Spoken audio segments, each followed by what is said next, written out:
Hello and welcome back. Is that the Google van? That's the van that takes all the Google photos, isn't it? Is it? It's got a lot of spinning things on top of it. Shit, it's the CIA. They found us. We interrupt your usual programming for a podcast in the art of bullshittery. Hello, good morning, good afternoon, good evening, good whatever time it is with you. Welcome to the Blaggin podcast, a lifestyle podcast where other shows would tell you how to get ahead in life. We're just trying to help you survive it. My name's Tom Baker. I'm an actor, author, and full-time OnlyFans model.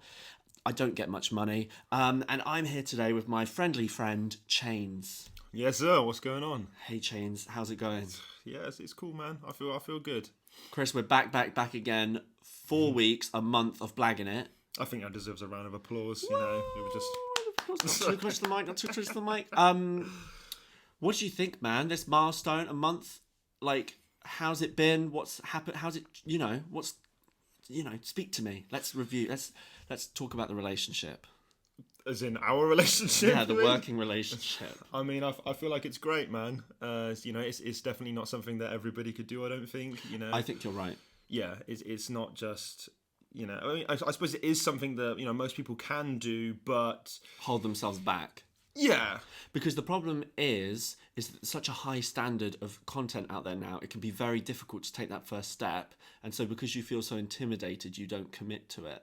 Oh, absolutely, yeah. And there's a massive ocean of just, well, whatever you want to do, whether it's artwork, whether it's podcasting, whether it's music or sports. There's just such a wide range of different skill levels, and the most difficult part is starting. Yeah. The most difficult step is the first. Yeah. So, Chris, what's the vibe? How's your week been? Anything to report? I feel good, man. I can't complain. Give or take. That's so inspiring. But, how do you feel, Tom? Well, Chris, I'm glad you asked. Okay. This week has felt like a productive week. I love feeling productive. Okay, do tell. So I recently got a client messaged me totally out of the blue. So I'm a registered Lambda teacher. Mm-hmm. So on the Lambda page, which is obviously a drama school, they've got a directory of teachers and my details are on there. And out of the blue, someone messages me saying, "Hi, I've seen your details. Can you coach some Lambda for us?" And at first I was a bit like, "Oh, this is a bit suspicious." But I've done a couple classes with them now,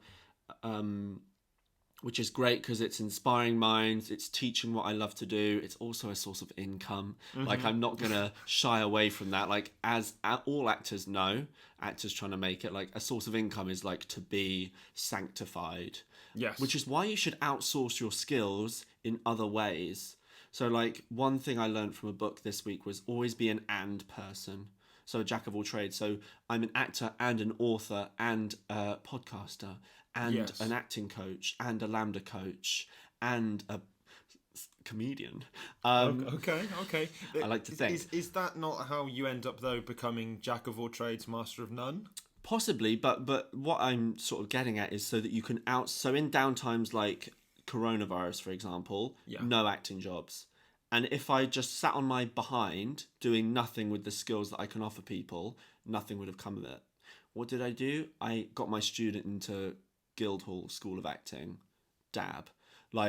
So I outsourced my skills in both acting, teaching, being able to engage people as a coach. I got revenue, I got recognition. I also put someone on the platform. Mm-hmm. So now I passed the baton almost. Do you know what I mean? Yeah. So I got that client through, which makes me feel great because I can continue to do what I love, which supports my lifestyle. It can pay for my fuel to go to auditions, etc. like that. It's flexible and it's not the 9 to 5. Like we were talking about just before we were recording, the 9 to 5 of like the building that you work in becomes your identity. Yes. The clothes you wear becomes your second skin.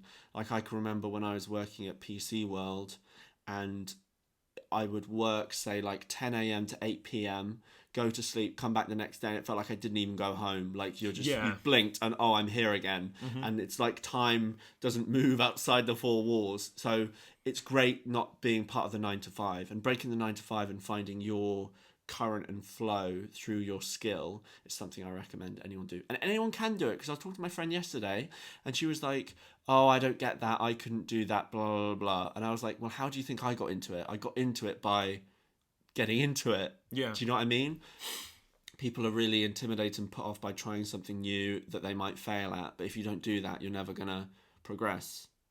Yeah, absolutely. Everyone's afraid of failure. Yeah. Yeah, but yet they don't seem to.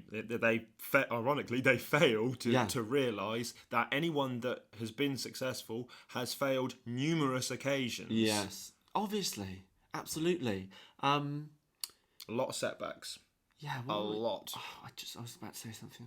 I've had a brain blow off. Yes. Cool. So there's that. I'm doing reshoots for a film that I was working on last year, which was my first proper project I did. So that's fun. And interestingly, the way they're doing filming now, as this is for the actors out there who maybe have an agent and are thinking, I'm not getting any work through. Obviously, there's massive amount of changes they need to do to health and safety guidelines and stuff like that. What we're doing is 3 days before the shoot, I need to go have a swab test. So I'm getting a coronavirus test. Mm-hmm. Then I need to self-isolate for 3 days. Right. Self-imposed isolation for the shoot. Yeah. You get paid for those 3 days, which is nice. Okay. Basic day rate, 100 quid. I'm all about the dollar. 100 quid, for that's great, but also we're protecting our stars, protecting our behind-the-scenes crew as well. So that's really, I'm really going to make sure I do that. It's such a massive project as well. I can't say what it is, but it's by the director of some of my favourite films, and anyone who knows me might be able to glean something from that. So then we're self-isolated for 3 days, and then it's the shoot. So I'm really looking forward to going back to that. And then also in talks for that Netflix show that I didn't name drop in episode 1, was it? It was episode 1. It was episode 1. There's also, they're doing reshoots for that as well, because now they have to do everything. I don't know if they're going to do it all the shots with social distancing or what, which for that show is going to be pretty difficult because there are some fight scenes in that. There's some sword play, and it's going to struggle to keep 2 meters doing that. So they're reshooting Real that. Long swords. Whoa, Chris! Whoa, you're getting me hot under the collar. So that for me feels like and we're going to talk about success today, but a productive, successful week. It feels like gears are turning. I haven't really done anything. I haven't really earned much money, but it feels like stuff's happened and I feel fulfilled and I feel whole. But before we jump into that, I just want to do our meditation check-in. Yes. Jingle. Meditation check-in with Chris. Oh. We didn't pre-discuss that. Chris, this is an improv podcast. I love Chris, it's your turn to talk, like usual. From Tom Baker, the mic is yours. Okay, so this is now week 2, isn't it? Yeah, we've week 2. I was taking. That's really cruel. You could see me sipping water. It's like when you're in a restaurant and the waiter comes over and they could see you're either taking a sip or you've got food in your mouth. They're like, "How's your food?" You're like, how's your food, mate? If there's something wrong, I'll tell you, bro. You'll know. I'll tell you about it. I once cried to a waitress because my steak was overdone. You cried? Alcohol was involved. Oh, okay. But I don't like to complain. And the steak, I asked for it medium rare, and it came out grey and thin as old leather. And she came over and I went, look. I love this already. I went, I'm really sorry. I never complain, but I asked for this medium rare. Even as I'm saying this now, it's like a Beverly Hills, like a girl who has a chihuahua and a person, I'm like, I asked for the medium rare. It's come out looking like this. And I never complain, but just please come out. And then, but it's because because I've been in both hospitality and the retail industries. I know what customers can be like, and that's why I don't like to complain, because I don't like to make people's lives hell. But if I'm paying £20 for a steak and you don't give me what I ordered, I'm gonna cry. Yeah. But anyway, I'm gonna cry. Okay. Meditation. Yes. So week 2 has been. I'd say it's been very similar to the first week. A lot of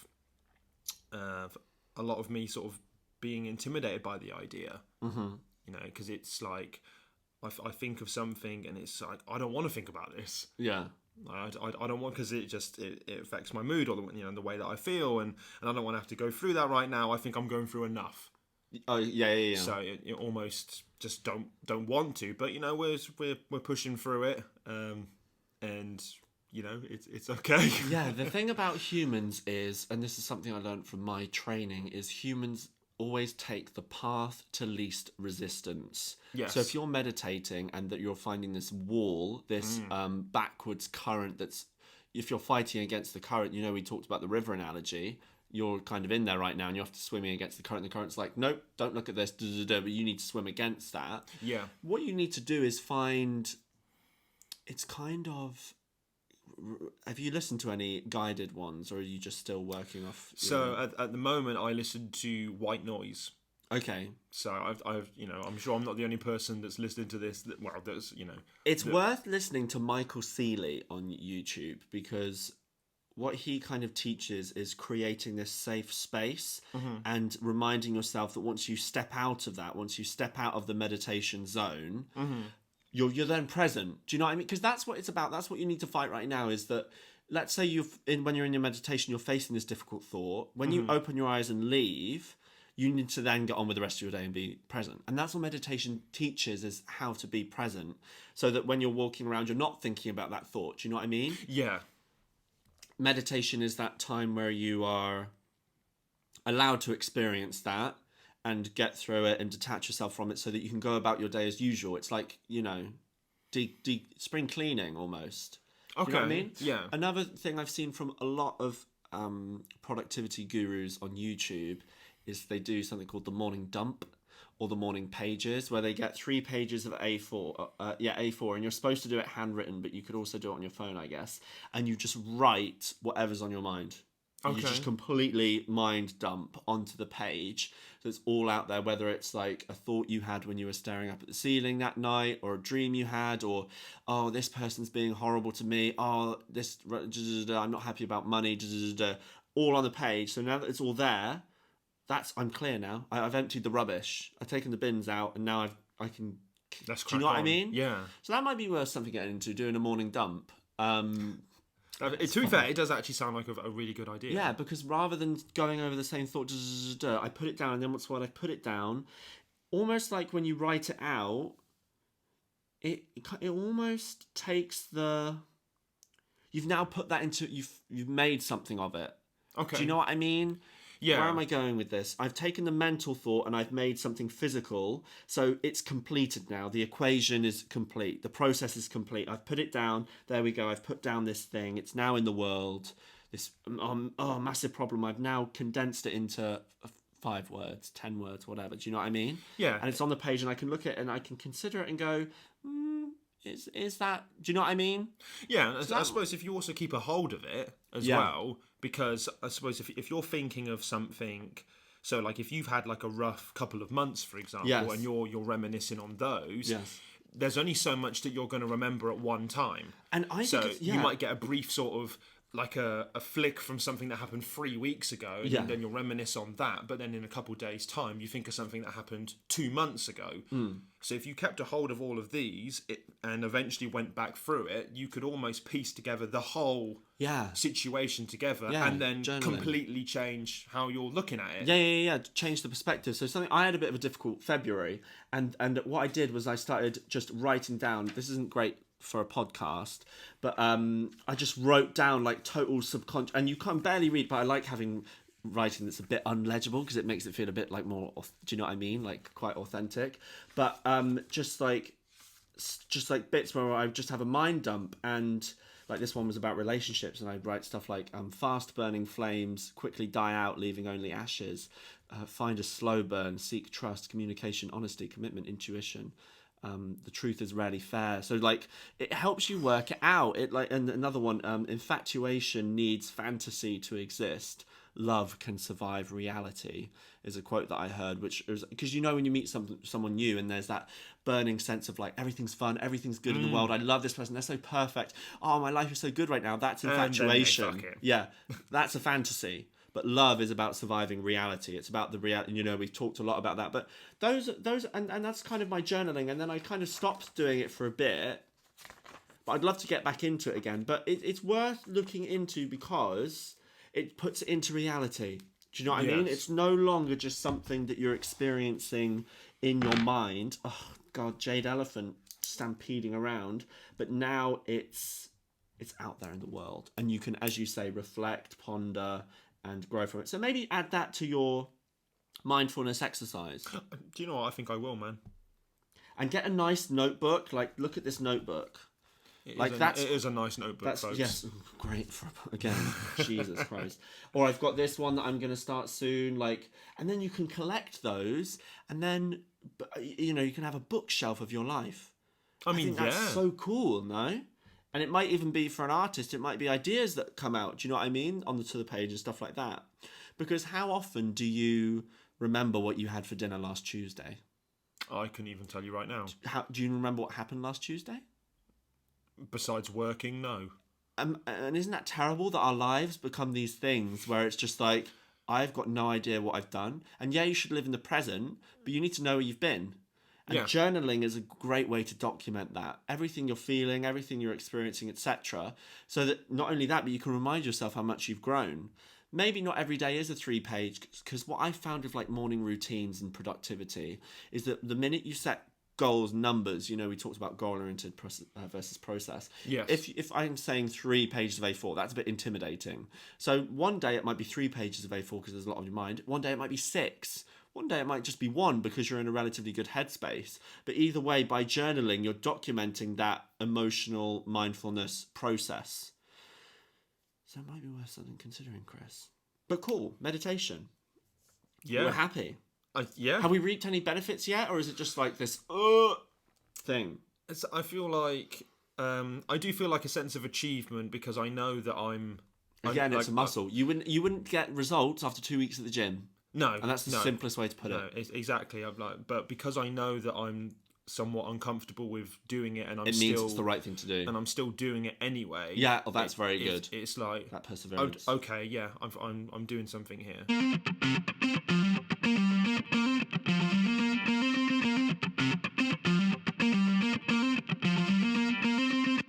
Okay, Chris. So this week's topic you were particularly enthralled about when I dropped its name. We're going to be talking about, because this is a self-help podcast. Yes. How do you measure success? That's kind of our topic for the week. So kick us off. Success. Why? What does that mean to you? What does the word success mean to you? What does the word success mean to me? For me, success is about how content am I? Like, not even just from like a work perspective, just across the board.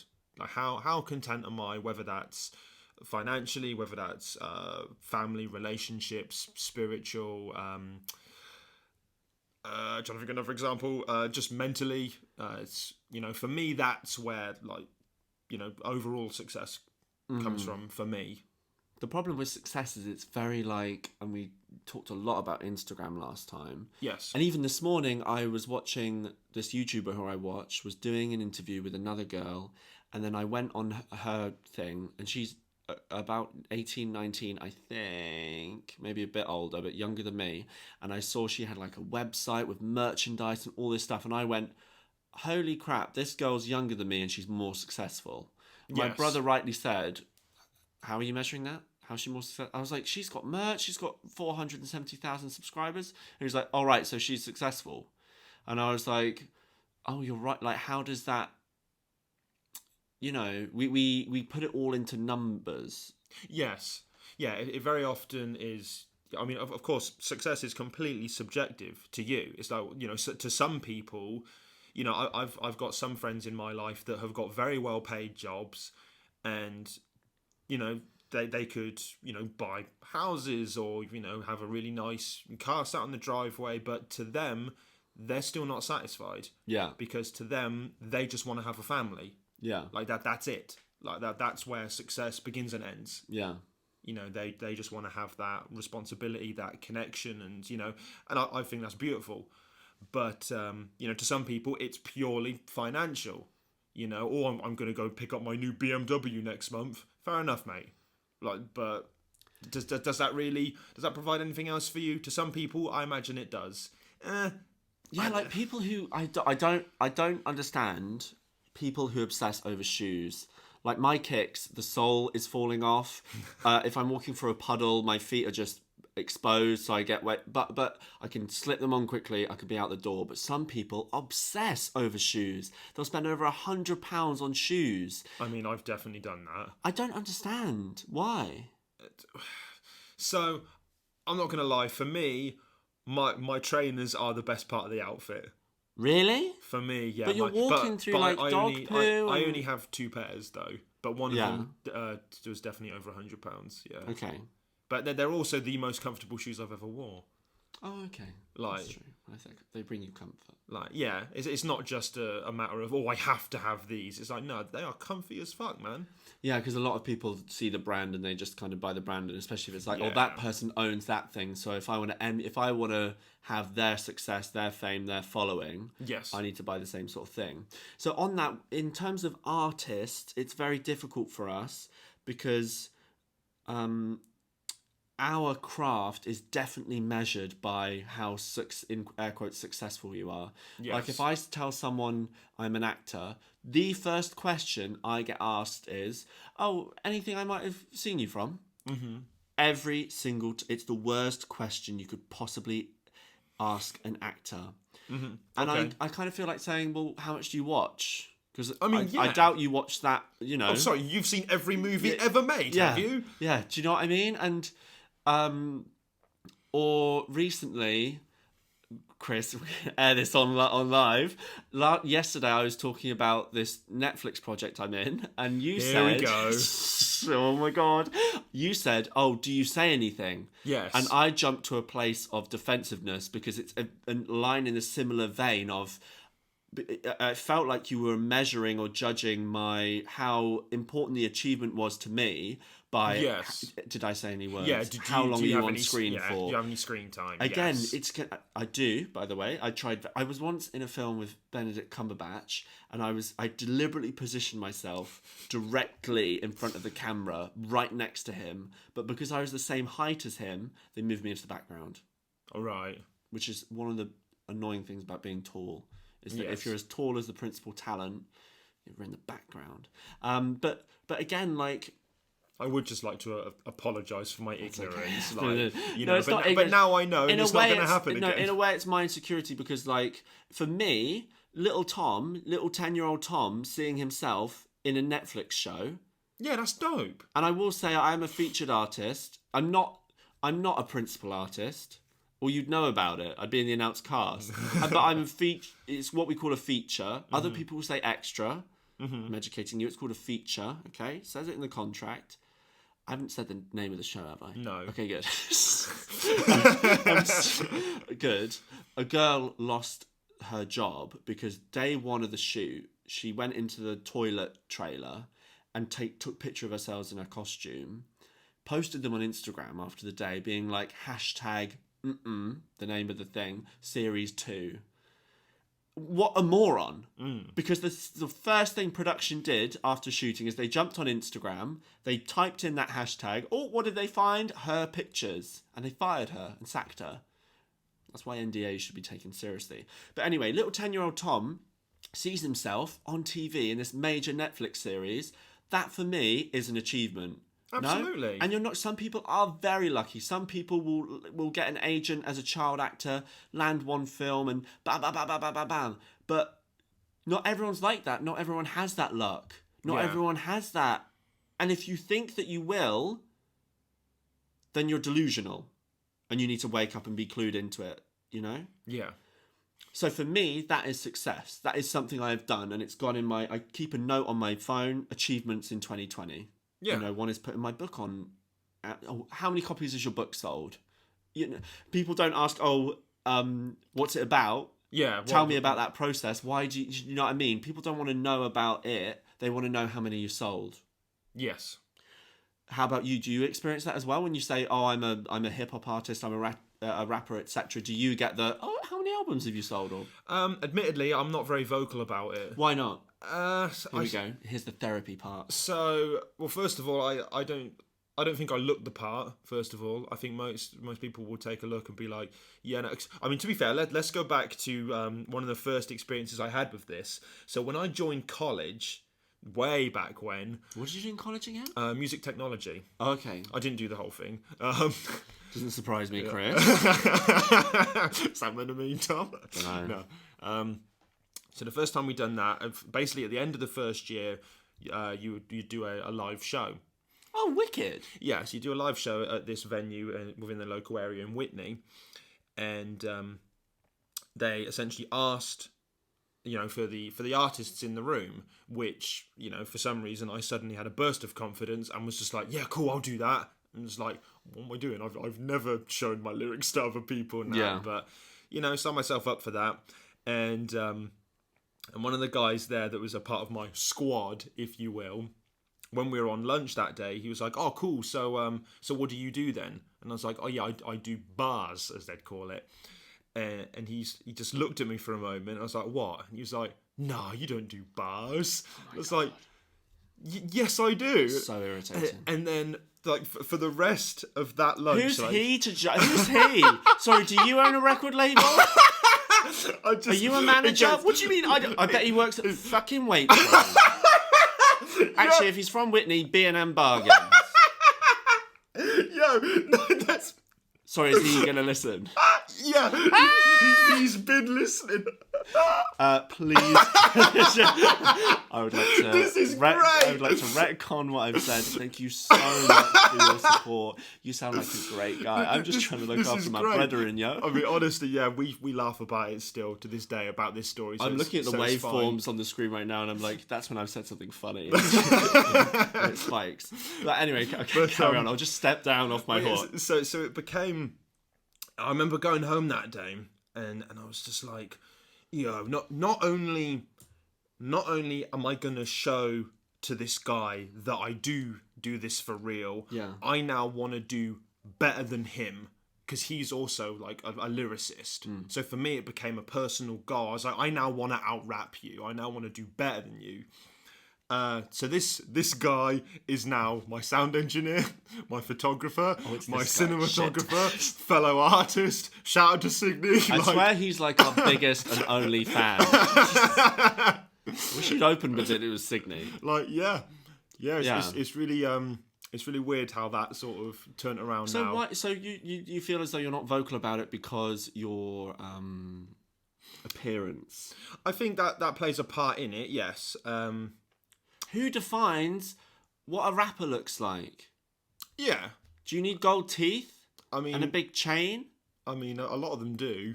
They just have a certain look to them. So so the way I relate to that is, obviously I did train in acting, but not at an official drama school. I trained in university. Yes. It was a conservatoire course where we did everything. We did ballet, we did stage combat, we did radio acting, we did screen acting, we did classics, etc.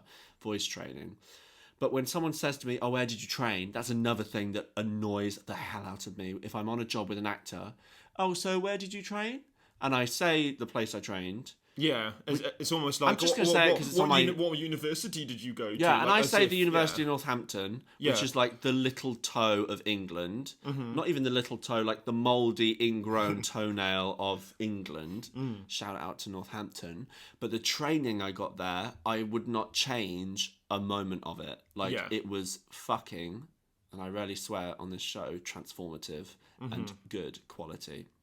And what's interesting about these types who say, "Oh, so where did you train?" and I tell them university, if they've been to like Central or East 15s, which are like the place in air quotes to go. For example, a guy I met called Jack, I'm gonna air it out, I don't know his surname, but he was one of these types, athletic, like good build, tall, etc. Jawline for days. And he goes, "Oh, where did you train?" I go, "University of Northampton." He's like, "Oh, okay." Like I could feel the animosity. Yeah. And then I was like, in my head, I'm like, "Hey, mate, we're on the same job. Yeah, we both I'm here too. We both landed the same gig. Who, like, do you know what I mean?" And that's what I'm doing reshoots for start of August. I bet you he won't be there because he probably thinks he's better than it. But that's what I can't stand about people, is that they go into this judgmental mode of measuring the success, how successful you are. And bitch, just wait a minute. Like, we're in the same job, we're in the same room. Rather than you, like, slandering me and seeing how you can chip away at me, let's talk about how we can teach each other and grow and work together. No? Yeah, check yourself, bro. I will say to some people who say I trained here, I go, all right, so you're trained in some movement psychology, which is one of my techniques and methods, which is the method, in my opinion, on how to act. Like, it is so good. Okay. I've even developed my own like method that kind of springboards off it to help actors like quickly get into character, because some people will do a monologue and they go, wow, I really felt like I was in character there. And for an actor, this idea of being in character is very immaterial. Okay. Whereas this method, movement psychology, helps you find the material. It helps you find that thing that means you're in character. And I said to this Jack guy, I said, oh, so you've done movement psychology, which is this like prestigious teaching. Oh, no, we haven't done that. And I was like, well, there you go. There's something like that you don't have, brother. Do you know what I mean? Yeah. Like, rather than you just, I went to Central, thinking that makes you the fish's tits, the cat's meow. Yeah. I have something you don't, mate. From my training. So, do you know what I mean? Yeah, exactly. So it's just about being a bit more aware and just thinking about, I think that's a good way to put it, how can we help and learn from each other rather than how can we judge and like critique sort of thing. Yeah, and speaking of the whole like judgment side of things, I think that's also another reason why I'm not very vocal about what I do, because like it's not the norm, is it, really? But what's the norm? Define the norm. Why is the norm widely accepted? Is the norm being miserable? You know, we spoke about the people in London. Most people just most people's hopes and dreams died decades ago, I think. I think that's such a pessimistic way of thinking about it. They allowed it to happen.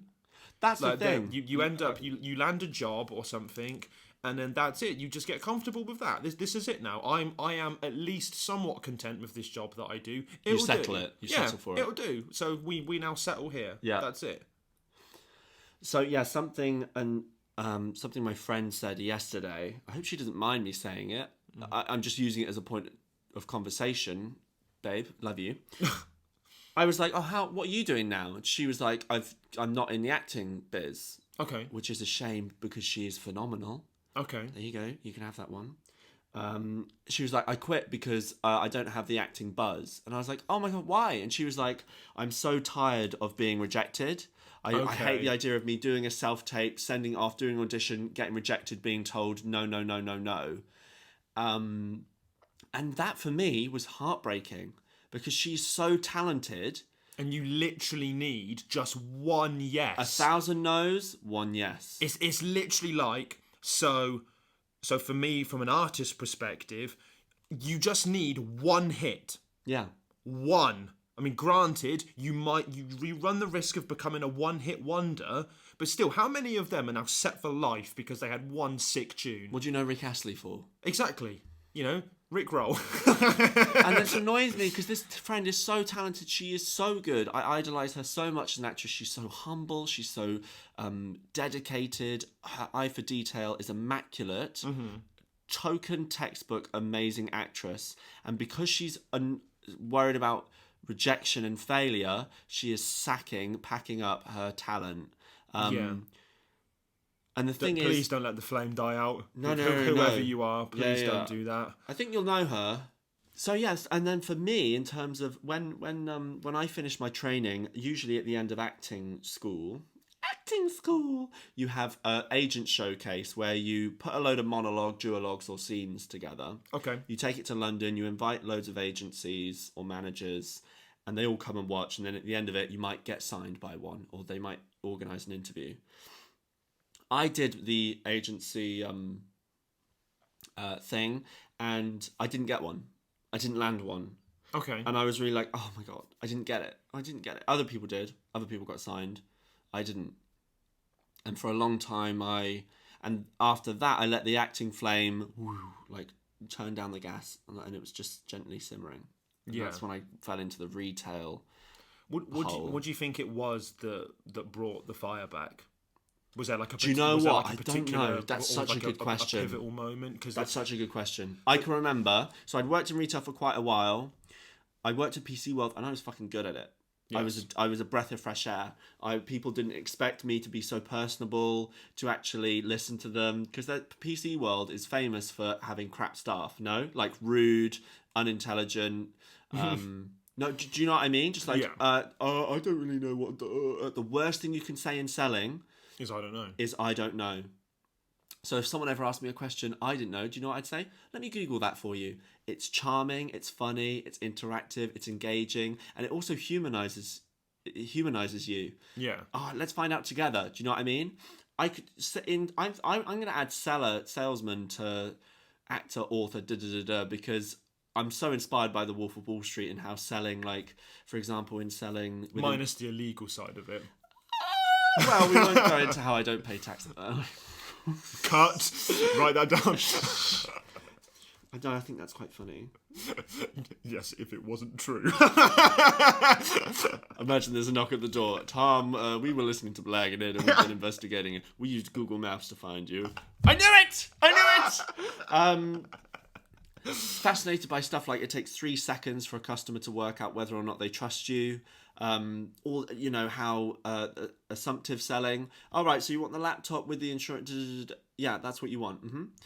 Because, as we were saying earlier, customers don't like to be told they're wrong. Yes. So from what you've told me, XYZ, you want this. They're not going to say no. Yeah. Because you've phrased the question as, you've told me. They're not going to go, no, I'm wrong.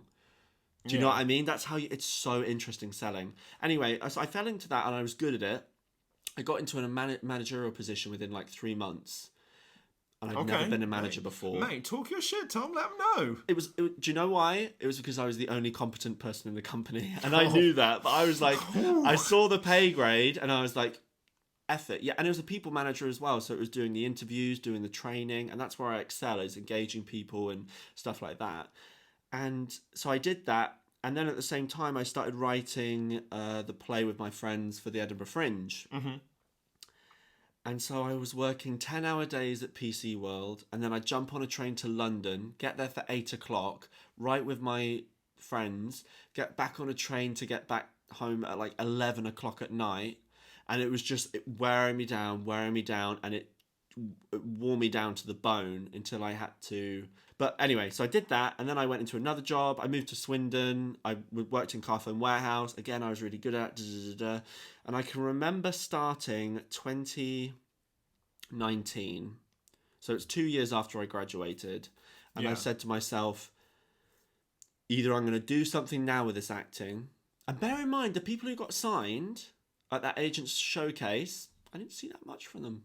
Chris. Yeah. I always followed their Twitters. I followed their Instagram. I checked in with what they were doing. I didn't see that much from them, which was interesting. No, don't take the first result. Anyway, I said to myself, if I don't do something now, I never will. Yeah. So I need to do something. Yeah. So I started writing to agents more. I've got a list. I've got a notes on my phone of every agent I've ever emailed. What did I say? When did I email them? And I'd email them every like 4 or 6 months, being like, hey, me again. This is what I'm up to. This is what's... Do you know what I mean? I hope everything's going well with you. I love the clients you represent. I love the work you're getting. So I played that game. Okay. And I got some new headshots, and I did the same email, and one got back to me and said, we want an interview. And I checked them out. I'm a BMA artist. They're like a leading agency. I was like, holy effing crap. This was massive for me. Yes. Off my own back, just by getting new headshots, someone was interested in me. And I was really nervous about it. And I can remember I didn't know what I was going to do. And I spoke to my friend, Steve Adams, who I trust a lot as an artist. And I was like, what do I do in an agent interview? I've never had to do this before. And so he taught me through it. I've got loads of notes on it. And I went and did it. And within a couple minutes of this agent interview, I was swearing, telling stories about my chickens, being myself. Yeah. I can remember a week passed. They didn't say anything. And I was like, oh no, like I wanted it. I was fucking hungry for it. Another week passed and I can remember it was on a Monday. And I was drama coaching at the time. And I was like, today is the day I'm going to hear something. Okay. And I can remember I was driving and I glanced at my phone. I didn't use my phone, but I glanced and it said BMA artists and it had like contract in the title or something like that. And I was like, I fucking got it. And I can remember just crying, just bursting into tears, being like, I've got it. I've got it. Yeah. And it was incredible. And since then they've sent me stuff through for Peaky Blinders. There was one for a lead in a Netflix film, which I didn't do because it was about ballet, and I can do ballet. We did ballet in our training, but I'm not to the level where I could be a lead in a Netflix film doing ballet. Do you know what I mean? But what I've learned since that, I realise I've been talking quite a lot. No, you do your thing, man. What I've learned from saying no to that, I told someone else this story. She was like, "Why did you say no? If you got offered a lead in a Netflix film, you say, yeah, I can do that. And then you spend the next 2 weeks doing ballet classes. If you want it, that's what you do. There are no no's, only yeses." What do you think about that? So I listened to another podcast who a couple years ago they got a deal on a particular platform where they would only put their episodes on this platform now. Mm-hmm. An exclusivity, a rights kind of deal. Exclusivity deal.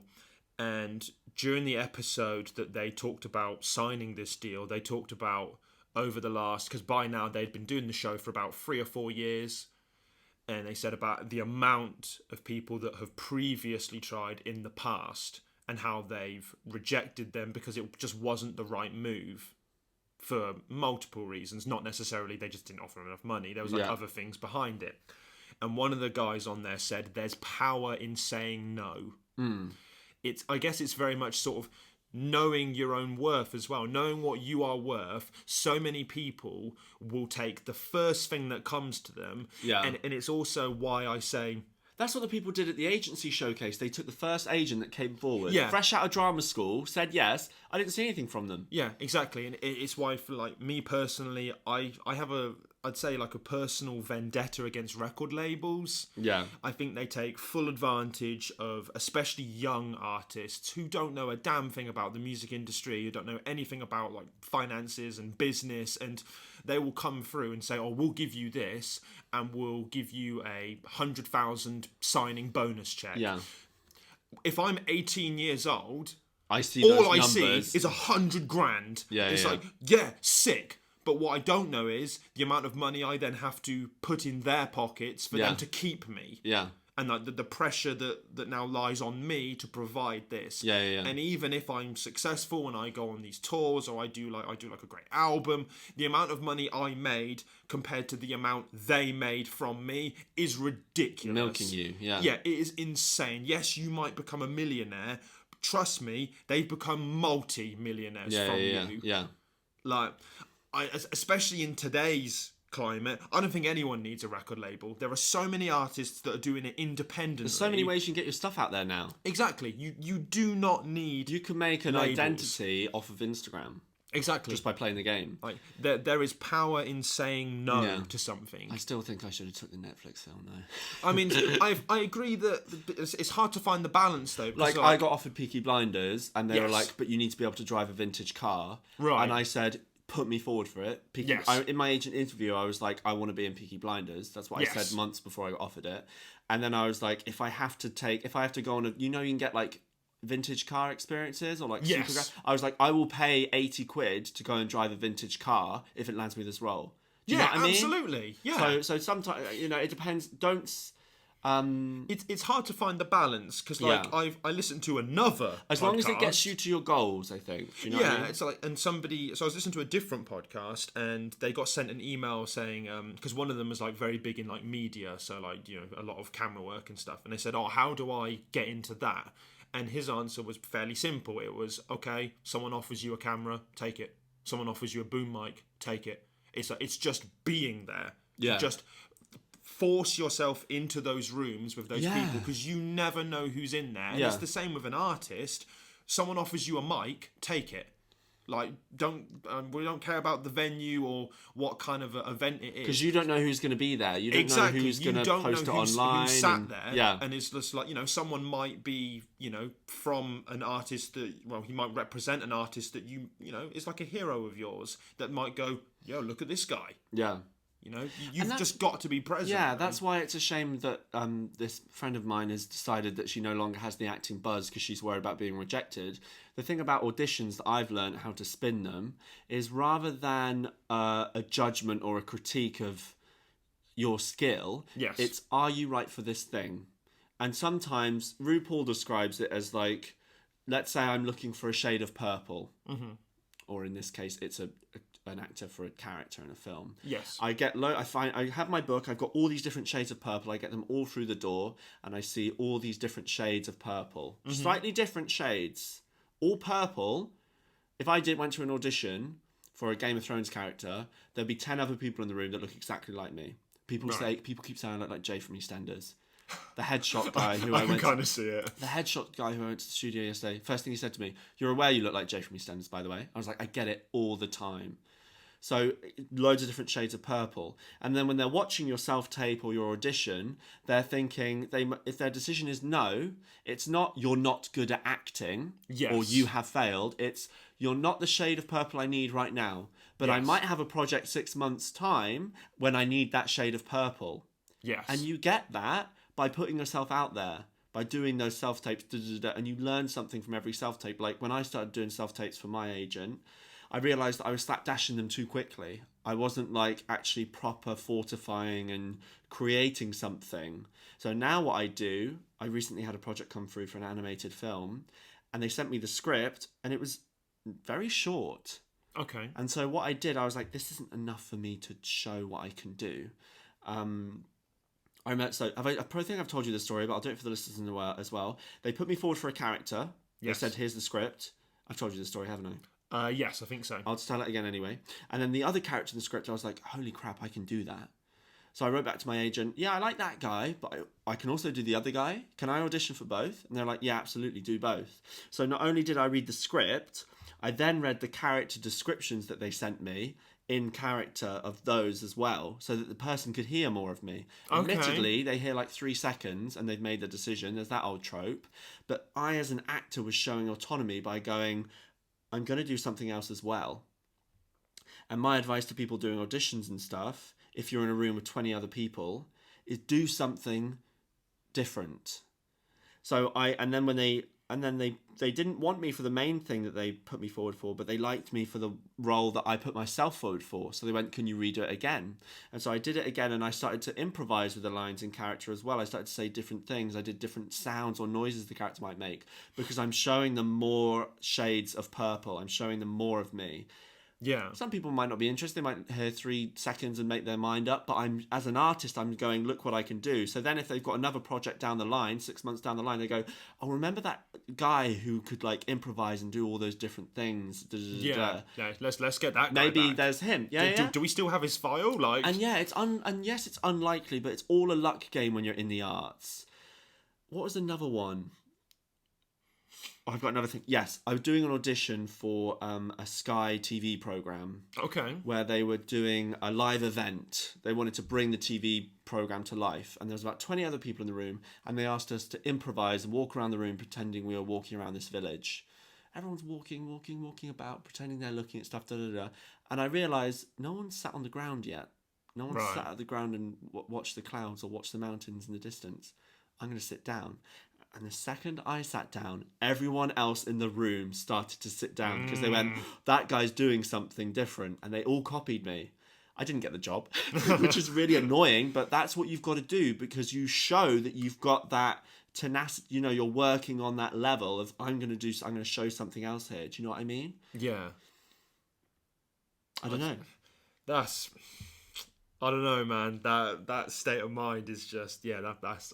I think that's fascinating. It's again that thing of 1,000 no's, 1 yes. Yes. I thought I wrote to all those agents.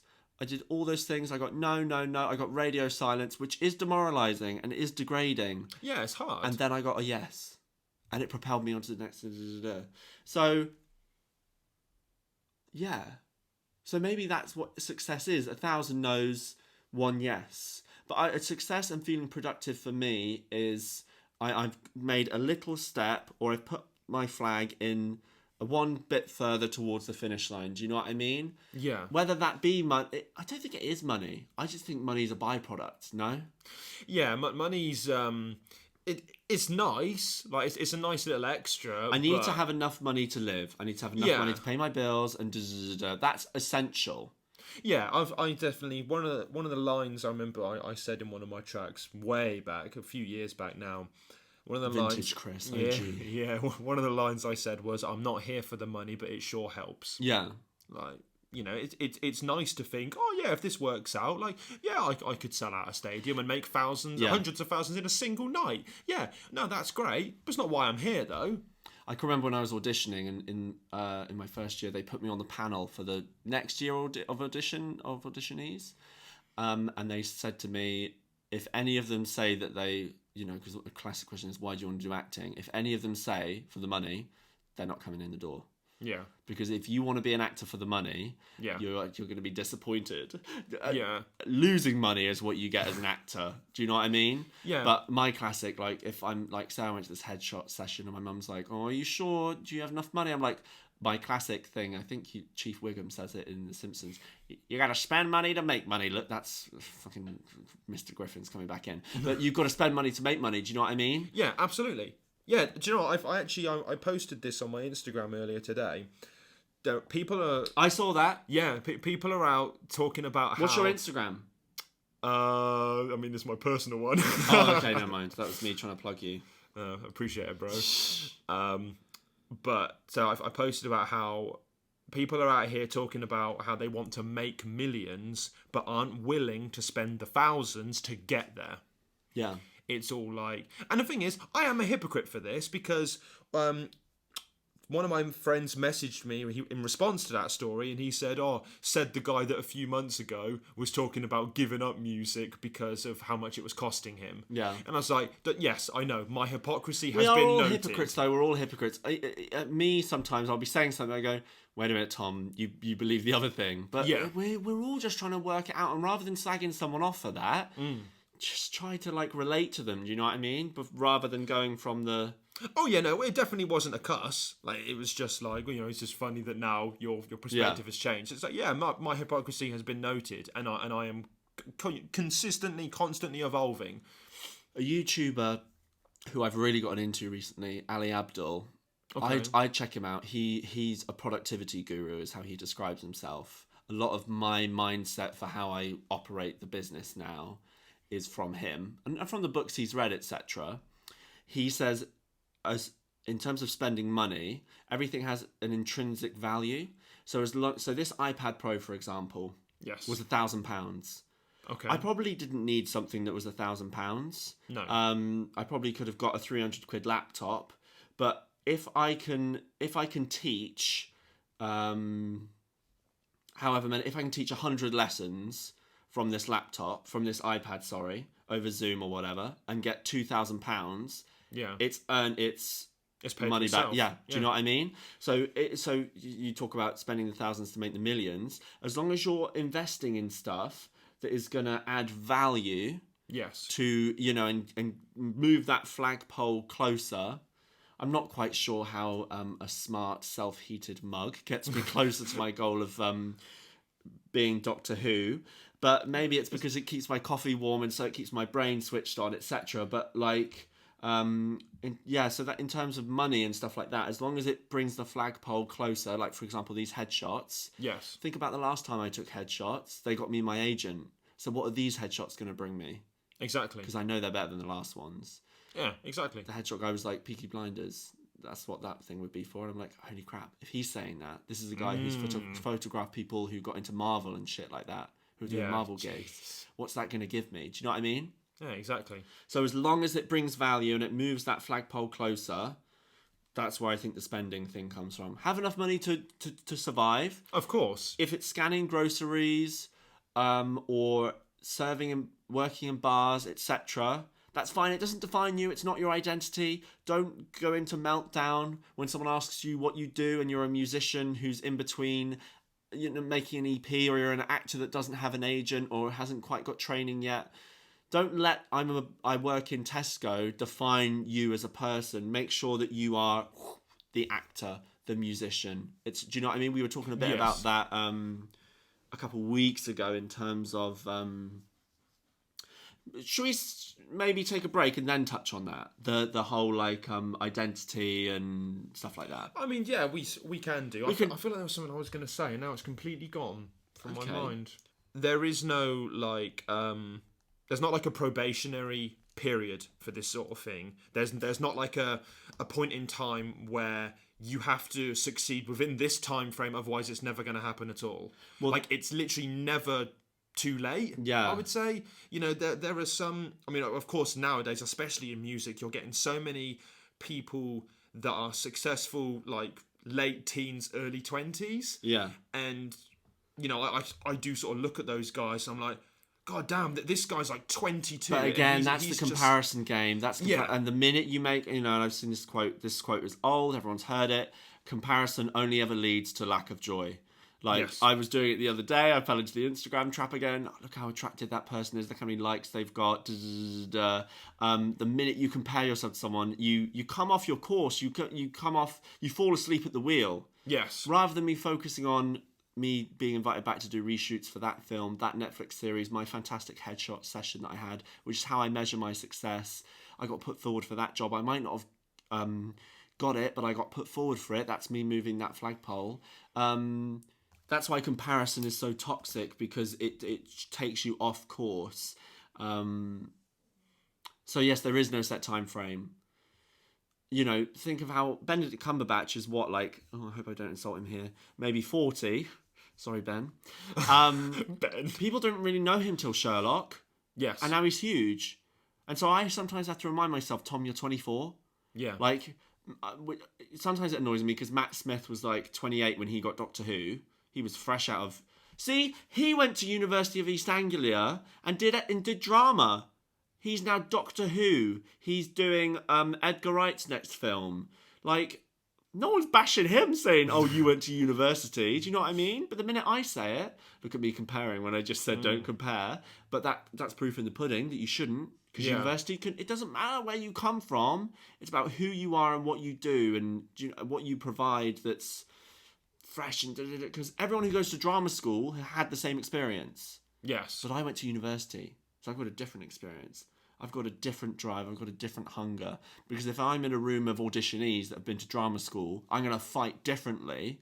Yeah. To all those other people. Yeah, exactly. You are your own level of dope. And so I just need to remind myself that I'm 24.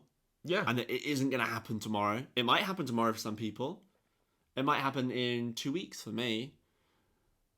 But for me, you know, 2019 was a sort of transformative, turn the corner sort of year in terms of I don't believe in New Year's resolutions, but I can remember saying to myself, if it isn't this year, it's never. And that's when things started to materialize because it's like the law of attraction. The minute you put it out there, it comes back to you. Yeah, I think I agree with you, man. Yeah, definitely. And I think that I also had a probably the most successful year that I had in music last year as well, because I mean I put out 2 separate projects. Maybe it's because at the turn of the decade or something, but we were like, that's so funny. And then I can remember being like, 2020 is it, I've got my new agent, this is when it's going to happen. 3 months in, coronavirus. Yeah. It's like, isn't that typical? Yeah. That's kind of like when I talked about the Matrix in episode 1 or 2, and then I was like, it's like the universe went, Do you remember in Jurassic Park? What's that thing in Jurassic Park where it just goes, Oh, it's like a virus thing, isn't it? The fat guy does the fire at Jurassic Park, come on. He eats the shaving foam. Okay. I'm going to be honest, haven't seen Jurassic Park. Just saying, I haven't. Okay, viewers, we're going to take a break while I go and commit homicide. It's been nice.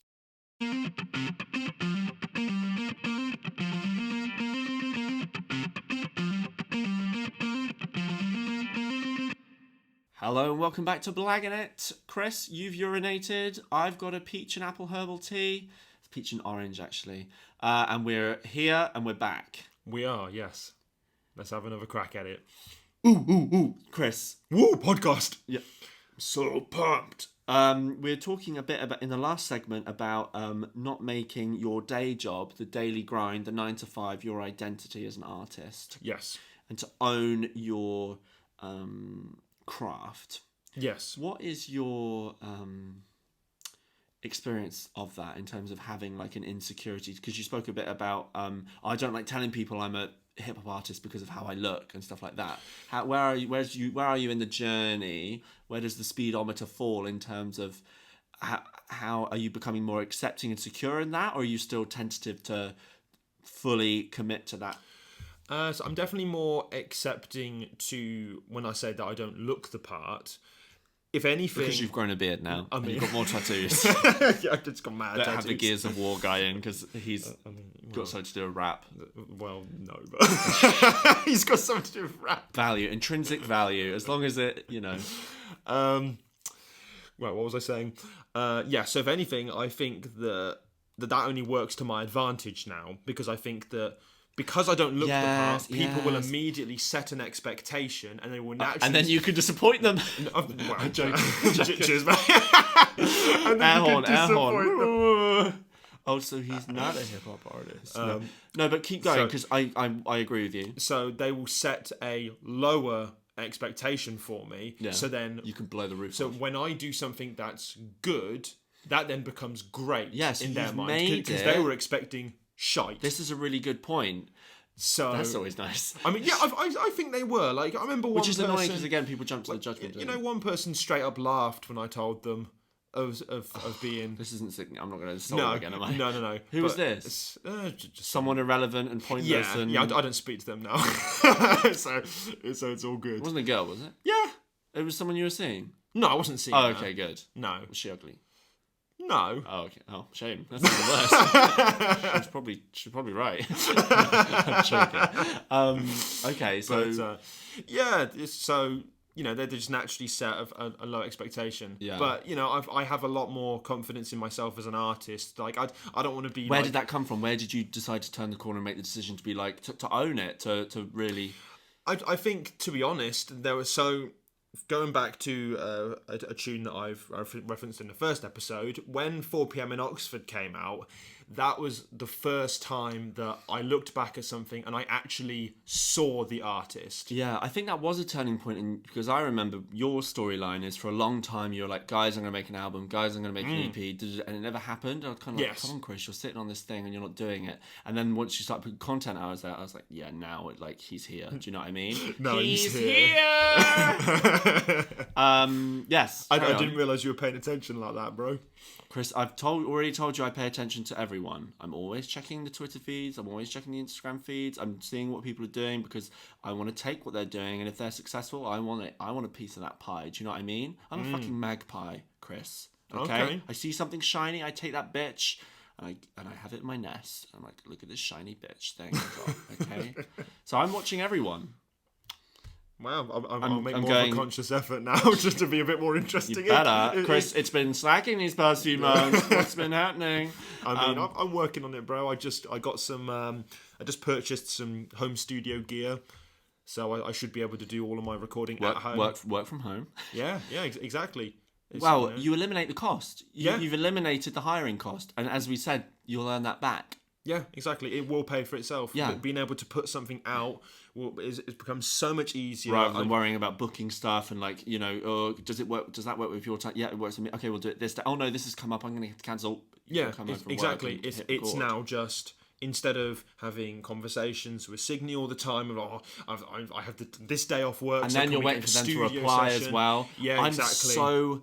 I'm really good at replying. Something comes through, maybe I'm too tethered to my phone. Something comes through, I reply. If it's my agent, within 2 weeks of representing me, she was like, you reply to your emails straight away, and that's so good. And I was like, because I know how annoying it is sending something out and waiting ages for the reply. I'm like, I want to do it. Again, with this podcast, the minute I had the idea, I was like, right, got to do it. Do you know what I mean? Maybe you call that impatience. I call it efficiency. So you're saying that now you have your home studio kit, you don't have to wait for the other person to reply when they're available, because I'll come to you. Exactly. It's just, I'm going to set this up. Here's that beat that I just purchased. Let me finish writing this record. Let me now record this. Now I just send it over to Signe. Yo, these are the stems. Do what you got to do. Mix it, master it. Cool. It's already there. We don't have to meet up in a studio now. Yeah. You can just do that. Send it back to me. Brilliant. Straight onto DistroKid. Here we go. It's now on Spotify, iTunes, Deezer, whatever the fuck. Yeah, it's everywhere. Yeah, so do you feel as though ever since you've made that conscious, you've flipped that switch, I'm now a hip-hop artist, stuff started happening, stuff started materialising? Yeah, I'd say so, definitely. Yeah, it was so weird, because of course I'd put out things previously, but there was just something about that video that when I looked at it, I was like, oh shit, this is Yeah. that's Chains right there. That's the guy. Like, and it all comes down again to I talk a lot about the law of attraction. So like attracts like. So the minute you started taking those steps to embrace that brand, that identity, things started to emerge. The minute I made the decision, right, it's either this year or never, I got signed. I got these things sent through, etc.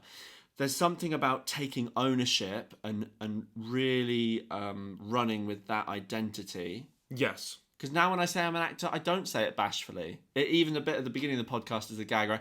It's actor, author, Tom. Like I use it as like a kind of a joke now because people are so like tentative to talk about their craft. Yes.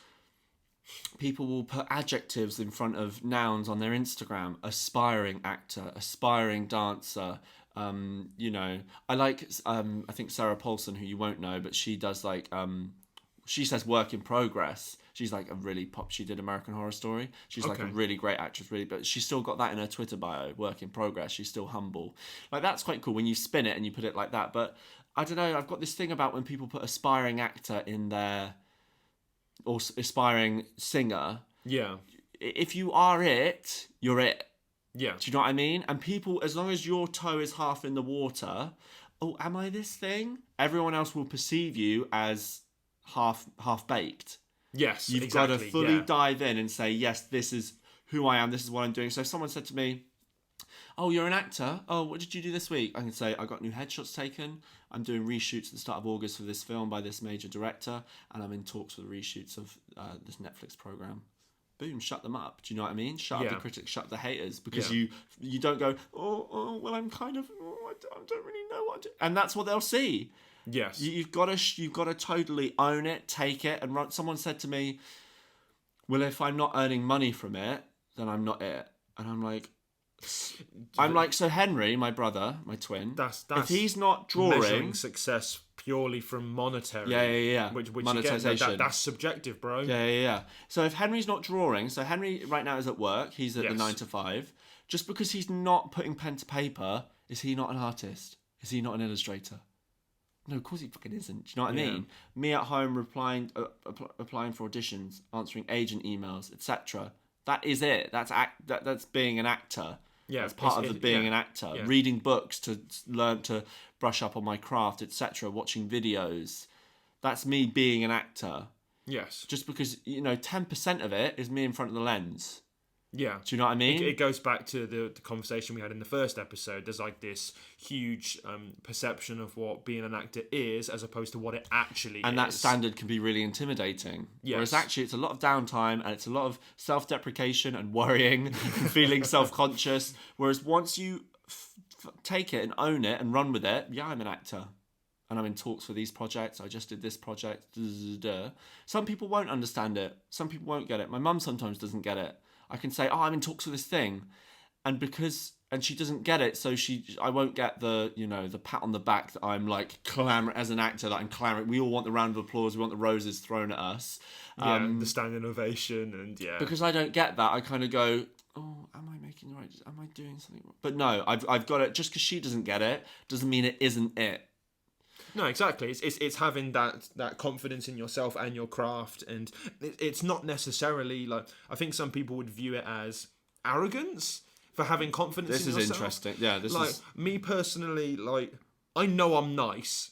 Like, I'm nice with a pen. Like, when it comes to writing records and all that, like, I'm nice. And you wouldn't do it if you didn't think it. No, exactly. And it might sound if arrogant, you were crap, but it might sound arrogant for me to say this, but hip-hop is a very competitive art form, and I do listen to some people and think, I'd out-rap this guy easily. I do that with acting. Like, I watch people. I'd rap circles around you, bro. Don't send that smoke my way, because you don't want it. Yeah. Like, not that there's like it's necessarily going to happen or anything, but it's like, I know that I'm better than that guy. And to be fair, there are like huge artists that I'm like, I almost get annoyed. I'm like, why is this guy do the same thing with acting. Getting all of this? I do the same thing with acting. I'm so much like, I don't even know what this guy's saying right now. He's talking absolute twaddle. Yeah, KSI. Like, no, he had some good tunes. I can't lie. Sorry. He did have some good songs. But Yeah, man. But then I guess it's like it's just a particular artist that they are that just seems to fit in with whatever the quote climate. Well, exactly. Is Everyone right has now. their own shade of purple. Exactly. This argument of confidence versus conceitedness is an interesting one, but again, it comes under self-acceptance and like we've said, I know there's some actors that I'm better than, and there are actors better than me. Yes. But no one's doing what I can do. No one's in my lane doing my thing. Do you know what I mean? Yeah. And I think that's the difference between confidence and being conceited. Confidence is, I know that no matter what, I'll be okay. And that I've got shit to prove and shit to bring to the room. Like, if you're auditioning for drama schools, or let's strip it down to something more day-to-day, a job interview, and someone says, why do I need you? What do you bring to the room? And you're going, I work in a team really well. What the fuck does that even mean? You've got to know your brand. You've got to know your lane. You've got to be able to pitch yourself every single time if you want to be in the industry. And that's kind of the level I think I'm working at. I'm starting to find my groove, starting to find my stride. And that's what the work is finding your brand, finding your identity. And you'll never get there if you're half toe in the water. I'm an aspiring actor. If you want to do it, do it. Don't tell me that you're aspiring to do it. Yeah, there is no in between. Don't be, it's a fine line. Because maybe people think that they're being more humble by saying that. But to me, it just comes across as half-baked, as I said. Yeah, I'm all for, never forgetting where you came from. And, obviously being humble is great for everybody. But yeah, it can come across like you're not taking yourself fully seriously. Exactly. It's like an insecurity. It comes across as insecurity when I see it. So if somebody says, oh, that short film was shit or whatever, or that performance sucked, it's almost like a safety net for your. But I'm a work in pro. I'm aspiring to do it. It's a safety net for your. What's the word I'm trying to think of? Mediocrity. Yeah. You're amateur. Yeah. Yeah, it's like, oh, well, of course it wasn't the best thing because I'm aspiring, because I'm amateur. It's like me saying of course that song sucked because I'm an underground artist. No, it sucked because it sucked. Yeah. Now you're making excuses for lack of... Yeah, it was just a bad song. It's cool. Like, the biggest artists that you know of have had terrible albums, let alone songs. Yeah. Everyone's got a voice. Everyone's got something to prove. The best thing you can do to get yours across is to, fully dive in, fully commit. Oh, you're an aspiring actor? Get acting classes. Study Lambda. My website is thomasbakeractor.com if you want a great Lambda coach. Do you know what I mean? There's always stuff that you can read books, listen to podcasts. David Tennant's got a podcast. Listen to that. Surround yourself by the world of acting, of singing, of hip-hop, whatever, of drawing. Surround yourself by that. Make that your world. Make that your reality. And that is the world that you live. If the world that you live is half-baked, mediocrity, amateur, then that's what your world will be. But you've got to take that step, like when I said 2019, this is the year I do it, and then the world comes into fruition, it comes into being. You make that your reality. Reality's malleable. It's like mold. It's like fucking clay, and it's what we make of it. Yeah, it is literally what you make of it. If your reality is the 9 to 5, the daily grind that makes you miserable, you get home, you have your microwave meal, you get up, you go do it again, that will be your reality. If you surround it by repetition and mediocrity and the grind, of course that's what it's going to be, because you're putting that into the world. However, if you put more positive thought, it's very easy for me to say this, and it makes me realise my privilege from saying it. Yeah. But it doesn't. I bet there's acting books in the library you can get out for free. Everyone's got a phone to watch YouTube videos. Yeah. Get a pen and paper. Start writing shit. I mean, even if you can't necessarily, purchase a book or whatever, even something as simple as, if you watch people online, the amount of times that I'll watch a YouTuber and they'll say, "Oh, this is sponsored by Audible." Yeah, or whatever. yeah. Well, there you go. There's 30 days free or whatever. So you can now take that opportunity, get onto the Audible, get that book about make whatever loads it is that of you're fake interested email about. addresses. I mean, you could, yeah. Where there's ju- a and just will, ride there is that, a way. Ride that way. You got it. 1,000 no's, 1 yes, and just like.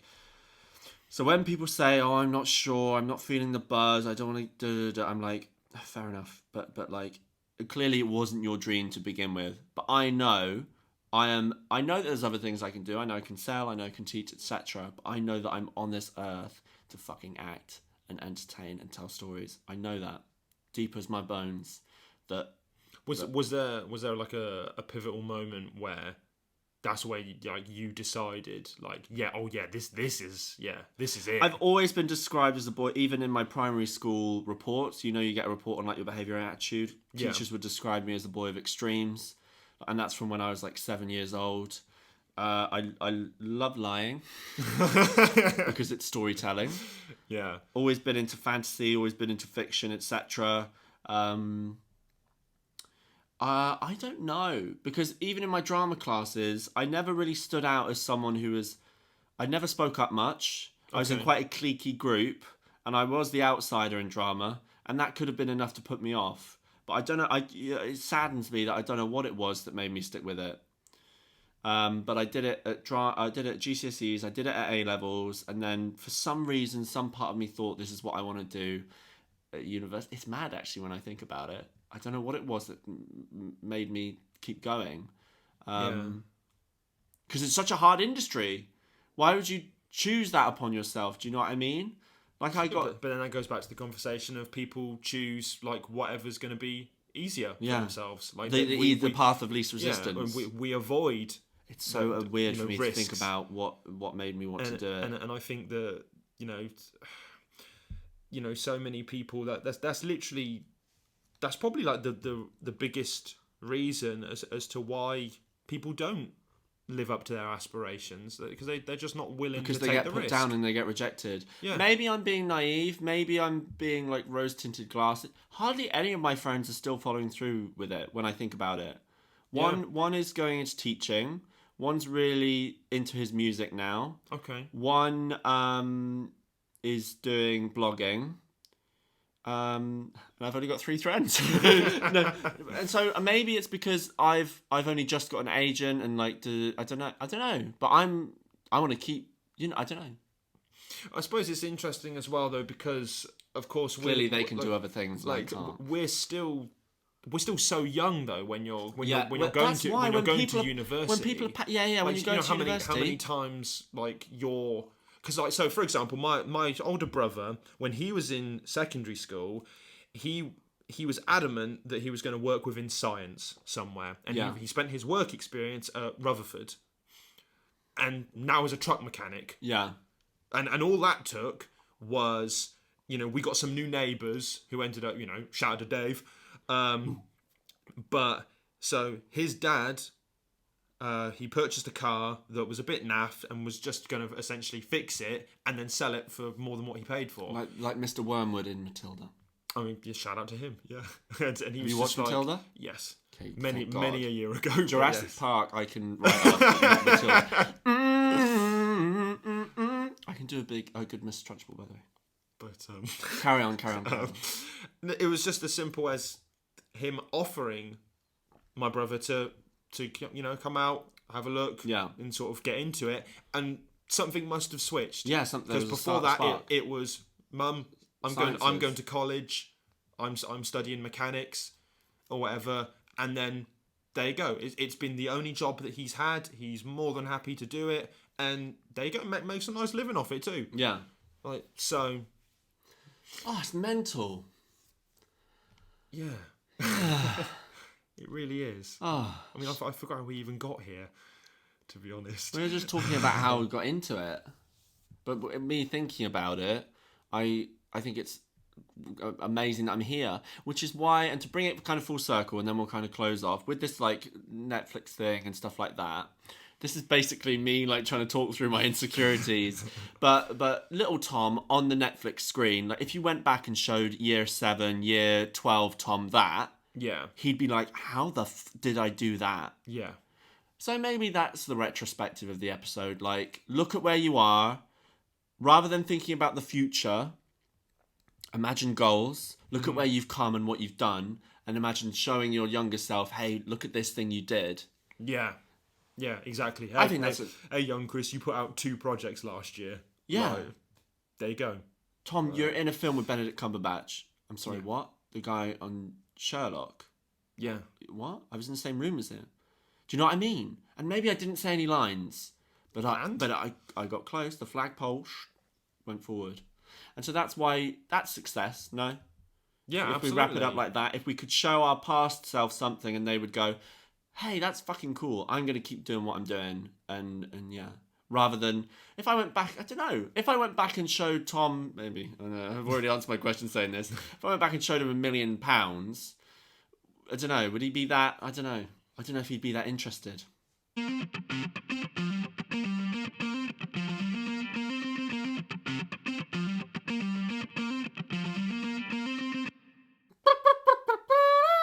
Chris, Blaggin' It, episode 4. Yes. What have we shared today? What's our piece of pie that we've let everyone come in and have a slither of? So I think we've very much gone back to the very reason that we started this to the this roots. podcast. Yeah, exactly. The reason that we initially started it to begin with. We've shared measuring a lot of success. Yes, exactly. Maybe help somebody think about how it is that they measure success, because it is something that you don't really. Well, I personally didn't really think about it until I actually challenged myself to think about it. If someone's down in the dumps, if they're an artist, they're down in the dumps. Oh, I feel like giving up. I don't know how to do this. Here's 2 people that aren't better, yet, but who do the little steps to make it their livelihood. I think a really good thing about us doing this podcast now, though, is it's almost like the listeners would get to come along with us for the growth. So it's like if we were already there. So let's say I was already, sitting in a room with Dr. Dre, and then I go, you wouldn't care about the little people. I'm going to do a podcast. Yeah. It's like, yeah, it's great that I'm going to say this stuff, but you're so like. At least from like it's not relatable. From other person's perspective, like the 9-to-5 goer or whatever, is just going to see it as well. That's so unattainable, and like of course you're able to say this because you've already done it. Yeah. So as somebody who is doing and talking about the small successes that are still victories, it'll be so much easier to sort of almost stay connected with those who were there from the beginning. So, like, let's say 5 years from now, we've been doing this podcast for 5 years. Shout out to future Tom and Chris. Hey guys, Tom, I hope your hairline isn't receding. Which the other day I was looking at it and I was like, man, I just had my hair cut, but that's... that's probably a massive part of it. Yeah. So if we've been doing it for 5 years and, we are in much better places with our, creative efforts... Tom, leave them. You're better off without them, just in case I'm in a toxic relationship. Oh, okay. Just in case. Yeah, maybe you never You know. might be in a happy... If you're in a happy relationship, don't. Just, write it out, bro. Relationships are work. Go back to episode 2 if you're having any doubts. Come on, Tom, we've been through this! Carry on. Yes, people. But so it'd be like, they came along with us, and they got hopefully they take growth. Stuff as well, and they see the growth exactly. Yeah, come along with us. Yeah. Okay, wicked. As usual, you can follow us, tweet us, comment at us at Blaggin' It Pod on Instagram and Twitter. For the longer messages, if you're a writer in the making, it's blagginit@gmail.com. Yes, although it might be Blaggin' It Podcast. Actually, I believe it's Blaggin' It Podcast. Let me just check. See if last episode you said you didn't have it on your phone. Yeah, I still don't. Fuck's sake. Okay, but yes, I believe it's Blaggin' It Podcast @gmail.com. I don't think it is, man. It's something or other. Tom, future Tom, can you put it in? I certainly can, past Tom. It is in fact blagginitpodcast @gmail.com. Back to you, past Tom. Thanks for that, future Tom. You can find me on Twitter and Insta @_Thomas J. Baker. If you want to check out my website, maybe you want some acting coaching, some Lambda coaching, you want to get on the wave with me, go to thomasbakeractor.com, fill out the damn form, and let's have a chat. Chris, where can the people find you, apart from the streets of Harlem? I mean, I'm very far from there. You can find me on Twitter and Instagram at Real Chains. Of course, as always, Chains is Chaynes. Of course, it says it in the dictionary. Why won't they get it through their skulls? Thank you very much, as always, to our faithful listeners and followers. Share it with people. Maybe one of your friends hears something that turns their life around. Maybe that would be cool. If not, listen to us bullshit anyway. Thank you very much. Take care of yourselves. Do something amazing. Eat all your vegetables. Thomas Baker has logged off. Bloop. I just want to show my appreciation to you guys. Honestly, I've had a lot more response from other people saying about how they're listening to the episodes. Shout out to all of you. We really do appreciate it. We've got all kinds of dope shit coming. Tom's doing a great dance in the background. So I'm like, remind me what that is, Chris. You didn't tell. Have you got something to tell me? Take coming out with a new baking range. Bake with Baker. And Chris, we'll somehow get you in the title as well. Sorry, I've logged out. This is Ghost Tom. Okay, well, shout out to him too. Appreciate it, guys. Take care of yourselves. We'll see you next week. Oh, it's Tom Baker's left the chat, isn't it? Crap. Yes. Oh well. I mean, but for now, Chris is leaving the chat. Bloop. Text field is editing. You've been listening to Blaggin It. And now, your usual program. Insertion point at start. You've been listening to Blaggin It. And now, your usual program.